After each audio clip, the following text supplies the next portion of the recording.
Capítulo primero. La filosofía especulativa. Sección primera. Este curso de lecturas está diseñado como un ensayo en la filosofía especulativa. Su primera empresa debe ser definir filosofía especulativa y defenderla como un método productivo de conocimiento importante. Filosofía especulativa es el esfuerzo por presentar un sistema coherente, lógico y necesario de ideas generales en términos por los cuales cada evento de nuestra experiencia puede ser interpretado.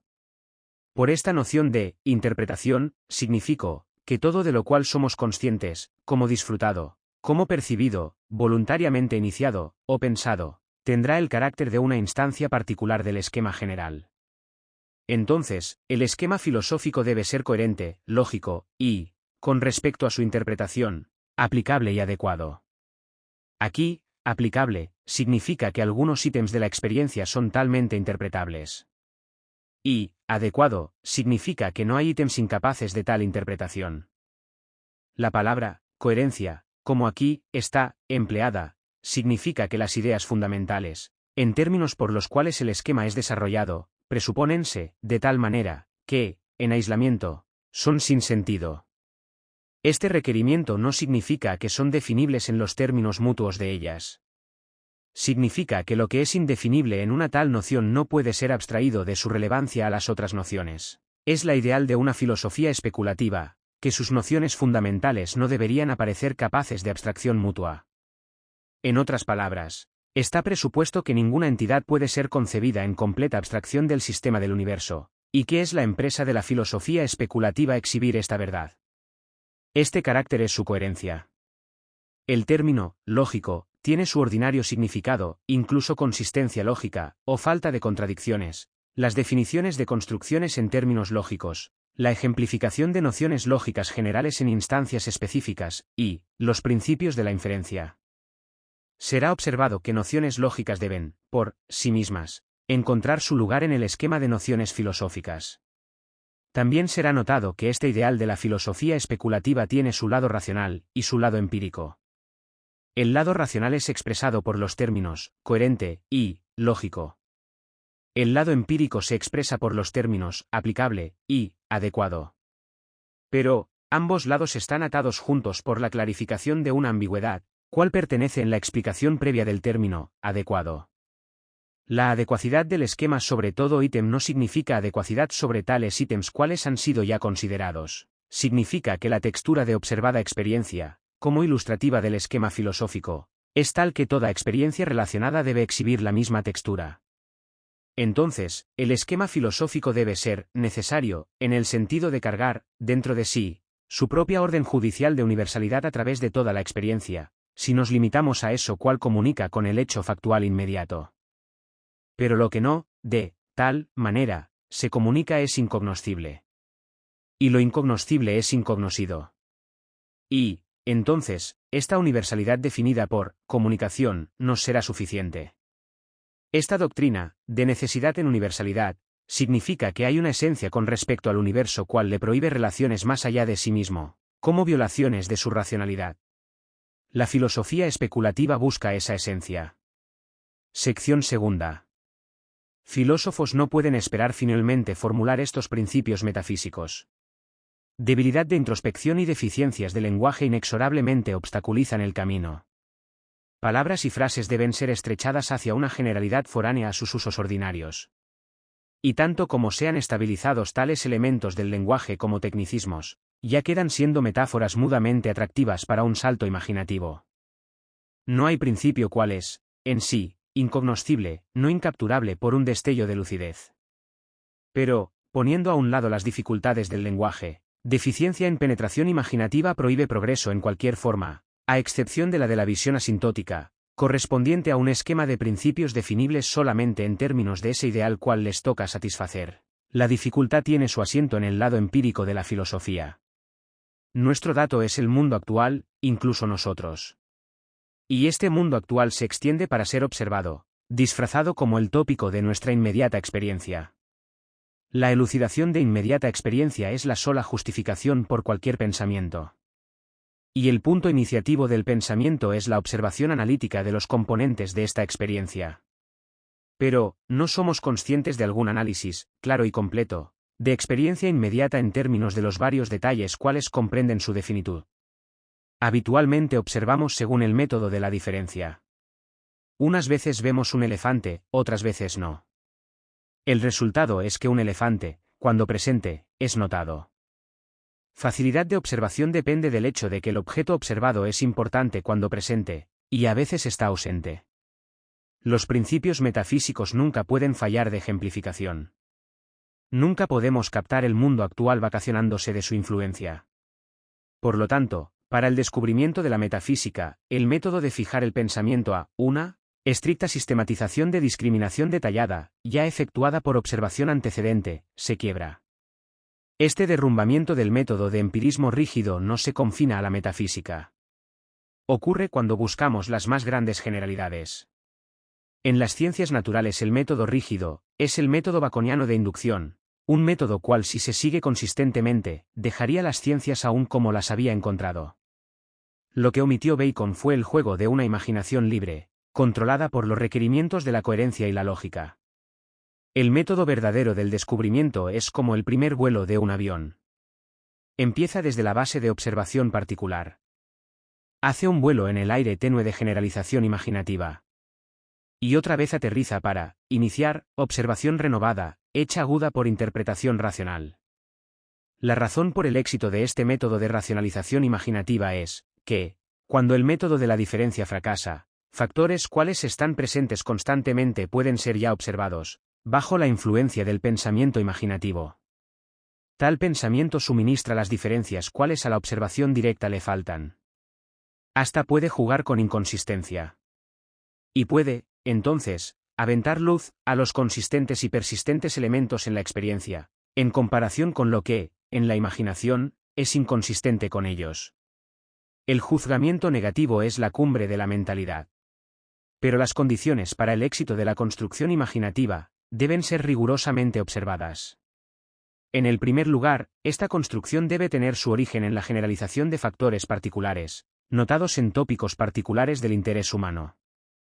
Por ejemplo, en la física, o en la fisiología, o en la psicología, o en la estética, o en creencias éticas, o en la sociología, o en lenguajes concebidos como almacenes de la experiencia humana.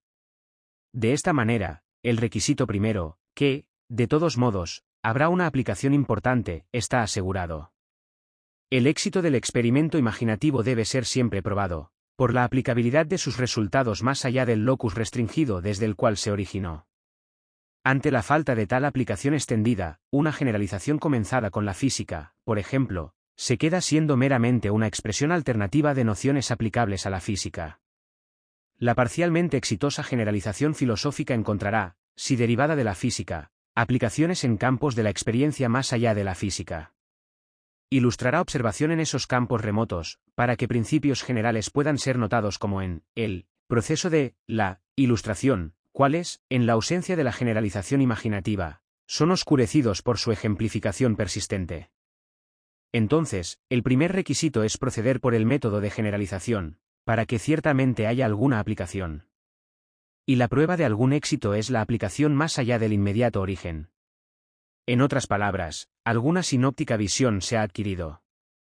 En esta descripción del método filosófico, el término generalización filosófica ha significado la utilización de específicas nociones aplicables a un grupo restringido de hechos, para la adivinación de las nociones cuales se aplican a todos los hechos.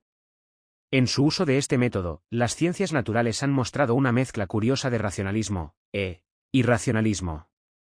Su prevalente tono de pensamiento ha sido arduamente racionalista dentro de sus propias barreras, y dogmáticamente irracional fuera de esas barreras.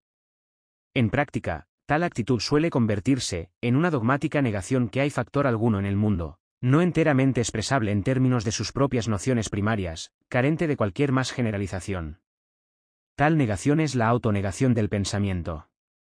La segunda condición para el éxito de la construcción imaginativa es la persecución, sin retroceder, de los dos ideales racionalistas, coherencia, y la perfección lógica. La perfección lógica, aquí, no requiere una detallada explicación. Un ejemplo de su importancia ya está proporcionada en el papel de las matemáticas, En el restringido campo de las ciencias naturales. La historia de las matemáticas exhibe la generalización de nociones especiales, observadas en instancias particulares. En cualquier rama de las matemáticas, las nociones ya se presuponen mutuamente. Es un característico remarcable de la historia del pensamiento, que las ramas de las matemáticas, desarrolladas según el impulso puramente imaginativo, talmente controladas, finalmente ya reciben su importante aplicación. Tiempo podrá ser requerido. Cónicas secciones tuvieron que esperar por 1800 años. En años más recientes, la teoría de la probabilidad, la teoría de tensores, la teoría de matrices, son casos ejemplificantes. El requerimiento de la coherencia es el gran preservador de la sanidad racionalista.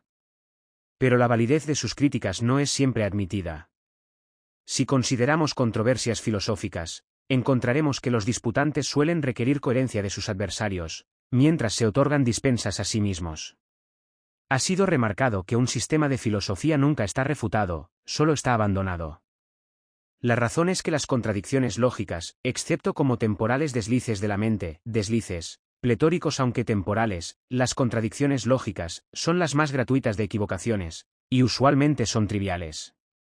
Entonces, siguiente crítica, sistemas no exhiben meras ilogicidades.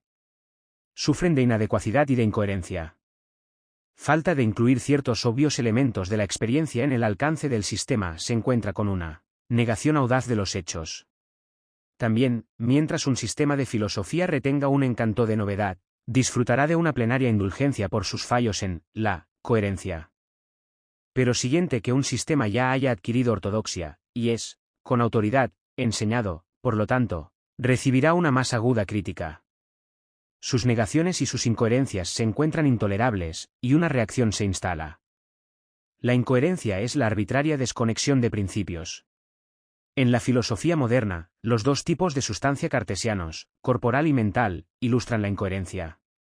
No hay, en la filosofía cartesiana, alguna razón por la cual un de solo una sustancia mundo, solo corporal, no podría ser el caso, o uno de solo una sustancia, solo mental.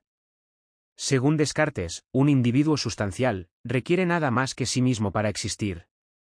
Entonces este sistema hace virtud de su incoherencia. Pero, por otro lado, los hechos parecen estar conectados, mientras el sistema cartesiano no, por ejemplo, en el tratamiento del problema cuerpo-mente. El sistema cartesiano obviamente dice algo que es verdad. Pero sus nociones son demasiadas abstractas para penetrar la naturaleza de las cosas. La atracción de la filosofía espinocista radica en sus modificaciones de la posición cartesiana, ya dándoles más grande coherencia. Empieza él con una sustancia, causa sui. Y considera sus atributos esenciales, y sus modas individualizadas. Es decir, las afecciones substantiae. La brecha en el sistema es la arbitraria introducción de las modas. Y sin embargo, una multiplicidad de modas es un fijado requisito, si el esquema quiere aún retener relevancia directa alguna a las ocasiones muchas en el experimentado mundo. La filosofía de organismo está cercanamente aliada con el espinocista esquema de pensar. Pero se diferencia por su abandono de las formas sujeto-predicado de pensar, en lo cuanto se concierne la presuposición que esta forma es encarnación directa de la más última caracterización de los hechos. El resultado es que el concepto de sustancia-calidad es evitado. Y esa descripción morfológica es reemplazada por descripción de un proceso dinámico. También, ahora, modas espinocistas se convierten en las actualidades puras, tal que, aunque un análisis de las tales crece nuestro entendimiento, no nos guía al descubrimiento de un más alto grado de realidad. La coherencia, cual el sistema busca preservar, es el descubrimiento que el proceso, o concrescencia, de cualquier entidad actual, involucra las otras actuales entidades entre sus componentes. En esta manera, la obvia solidaridad del mundo recibe su explicación. En toda teoría filosófica hay un último, cual es actual en virtud de sus accidentes. Está, solamente entonces, capaz de caracterización por medio de sus encarnaciones accidentales, y, aparte de estos accidentes carece de actualidad. En la filosofía de organismo, este último es determinado, creatividad. Y Dios, es su primordial, atemporal, accidente. En filosofías monistas, la espinocista, o el idealismo absoluto, este último es Dios, quien es determinado equivalentemente, el absoluto. En tales esquemas monistas, el último es ilegítimamente permitido una final, eminente, realidad, más allá de esa atribuida a cualquiera de sus accidentes. En esta posición general, la filosofía de organismo parece aproximarse más a ciertas corrientes de pensamiento indias, o chinas, que a occidental pensamiento asiático o europeo. Un lado hace último el proceso. El otro lado hace último el hecho. Sección tercera. En sus turnos, todas las filosofías sufrirán una deposición.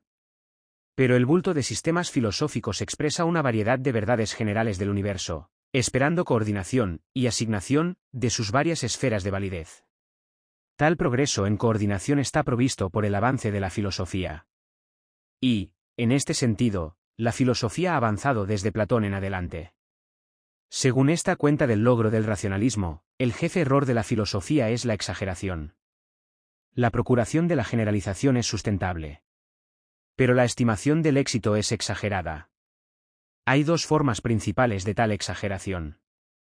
Una forma es esa cual yo he determinado, en otra parte, la falacia de mal apropiada concreción. Esta falacia consiste en negar el grado de abstracción involucrado, cuando una entidad actual es considerada meramente en cuanto ejemplifica ciertas categorías de pensamiento. Hay aspectos de las actualidades, cuales simplemente son ignorados, mientras restringimos el pensamiento a estas categorías. Entonces, el éxito de una filosofía debe ser medido por su comparativa evitación de esta falacia, cuando el pensamiento es restringido dentro de sus categorías. La otra forma de exageración consiste en una falsa estimación del procedimiento lógico con respecto a la certeza, y con respecto a las premisas.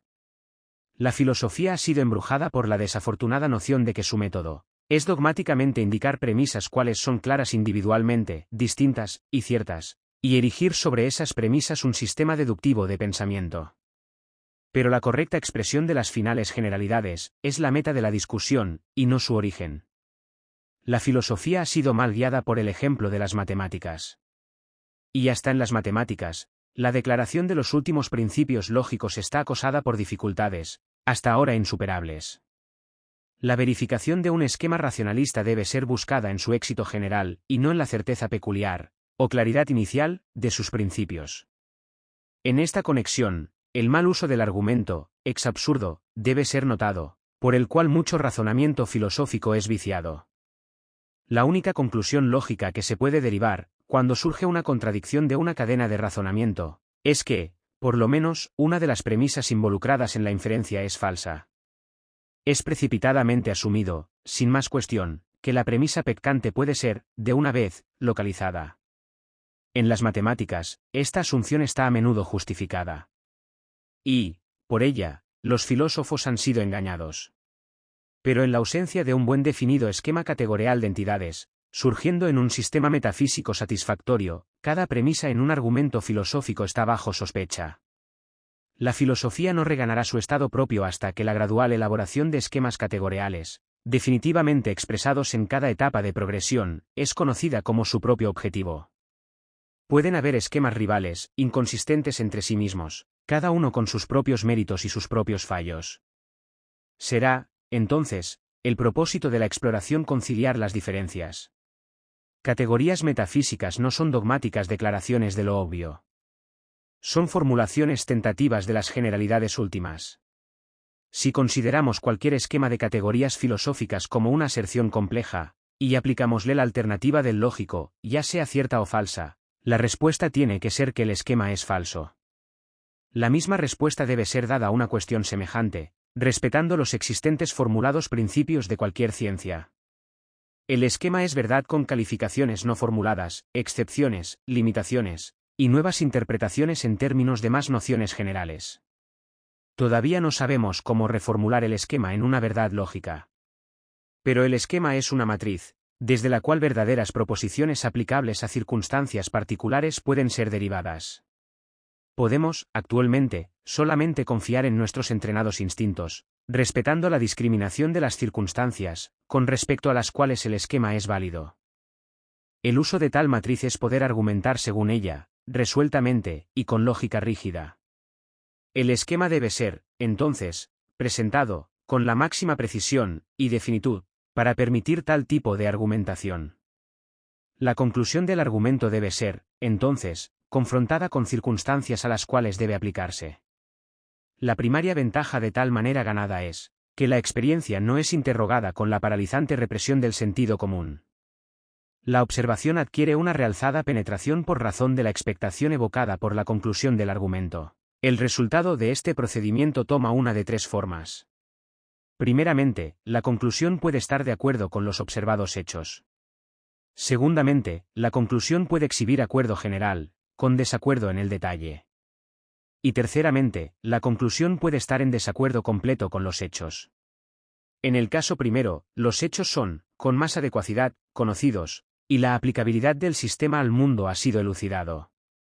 En el caso segundo, críticas de las observaciones de los hechos y de los detalles del esquema, son, ambas, requeridas. La historia del pensamiento enseña que interpretaciones falsas de observados hechos entran en el registro de sus observaciones. Entonces, ambas, la teoría, y nociones recibidas pertenecientes a el hecho, están en duda. En el caso tercero, una reorganización fundamental de la teoría es requerida, ya sea por medio de limitarla a una provincia especial, o por medio de un entero abandono de sus categorías principales de pensamiento.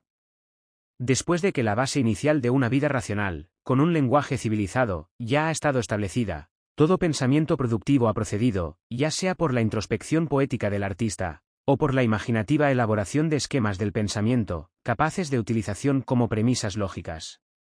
En alguna medida u otra, el progreso es siempre una trascendencia de lo que es obvio. El racionalismo nunca se deshace de su estatus de una aventura experimental. Las combinadas influencias de las matemáticas y de la religión, cuales han tan grandemente contribuido al ascenso de la filosofía, han tenido, también, el desafortunado efecto de asociarla con dogmatismo estático. El racionalismo es una aventura en la clarificación del pensamiento, progresiva, y nunca final. Pero es una aventura en la cual hasta éxito parcial importancia tiene. Sección cuarta.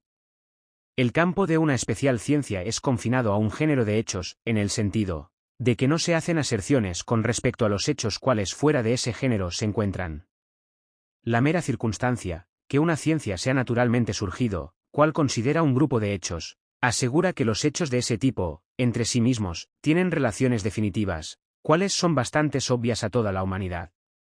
La común obviedad de las cosas emerge cuando sus explícitas aprehensiones cargan inmediata importancia para propósitos de supervivencia, o de disfrutamiento.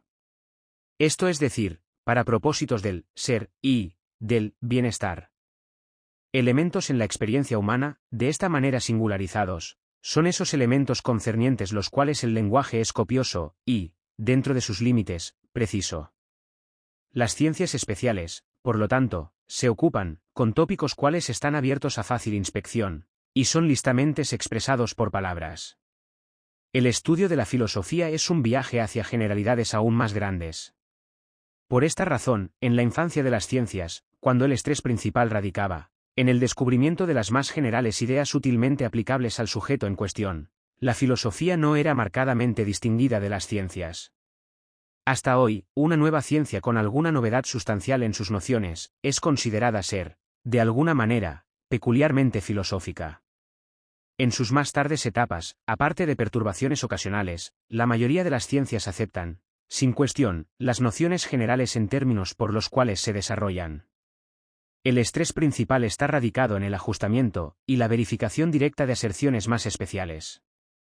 En tales periodos, los científicos repudian la filosofía. Newton, justificadamente satisfecho con sus principios físicos, repudió la metafísica. El destino de la física newtoniana nos advierte que hay un desarrollamiento en los principios de las ciencias, y que sus formas originales solo pueden ser salvadas por interpretaciones de significado, y limitaciones de su campo de aplicación. Interpretaciones y limitaciones no sospechadas durante el primer periodo de exitosa empleación. Un capítulo en la historia de la cultura considera el crecimiento de las generalidades. En el tal capítulo es visto que las generalidades más viejas, como más viejas colinas, están desgastadas y disminuidas en altura, sobrepasadas por más jóvenes rivales. Entonces, un objetivo de la filosofía es desafiar las medias verdades constituyendo los principios de las ciencias. La sistematización del conocimiento no puede ser conducido en compartimientos estancos. Todas generales verdades se condicionan mutuamente, y los límites de sus aplicaciones no pueden ser adecuadamente definidos, aparte de su correlación por aún más anchas generalidades. La crítica de los principios debe jefemente tomar la forma de la determinación de esos significados, apropiados para ser asignados a las nociones fundamentales de las ciencias varias, cuando estas nociones son consideradas con respecto a su estatus respectivo entre sí. La determinación de esta estatus requiere una generalidad, cual sobrepasa cualquier especial sujeto.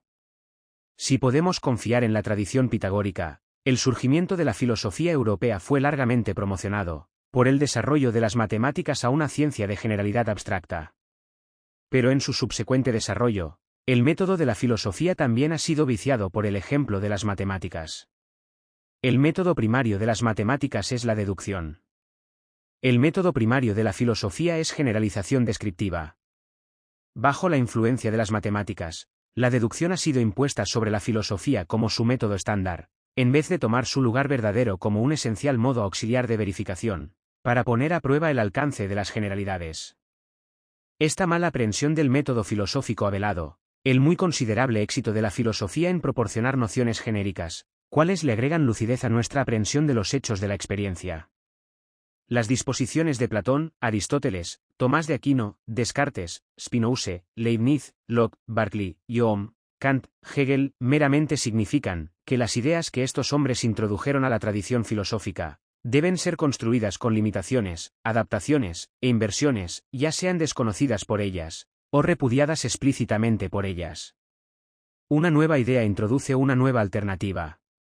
Y no estamos menos en deuda con un pensador cuando adoptamos la alternativa, cual él ha descartado. La filosofía nunca regresa a su anterior posición, después del choque de un filósofo grande. Sección quinta. Cada ciencia tiene que idear sus propios instrumentos. El instrumento requerido para la filosofía es el lenguaje.